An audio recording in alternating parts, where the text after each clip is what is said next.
Welcome back नाजरीन। तफसीली खबरों में सबका पहला खबर शेयर कंदारूं। फ्रांसीसी कमांडर विभाग भारत जंग में भारतीय शिकस्त की तस्दीक कर छड़िया है।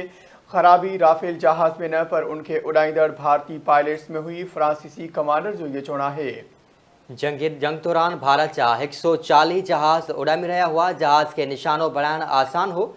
योकलोन जो चवना है तो राफेल जहाज पाकिस्तान के मजबूत दिफा और असरा से हिकमत अमली करे तबाह थिया। राफेल कंहिं चीनी जहाज के शिकस्त दई सके तो हर शे इस्तेमाल के तरीके से भाड़ींदी है। फ्रांसिस कमांडर जो यो चवना है। खबर ॾियूं पिया फ्रांसिस कमांडर भी पाक भारत जंग में भारतीय शिकस्त की तस्दीक करे छड़ी है। खबर नाज़रीन नवां सां शेयर करूं। फ्रांसीसी कमांडर भी पाक भारत जंग में भारतीय शिकस्त की तस्दीक करे छड़ी।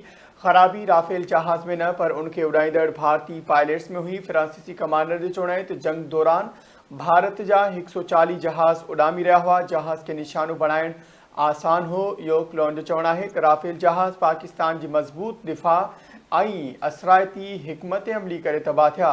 राफेल कंहिं चीनी जहाज के शिकस्त दई सके तो। फ्रांसीसी कमांडर योकलोन जो चवना है हर शे इस्तेमाल के तरीके से भाड़ींदी है।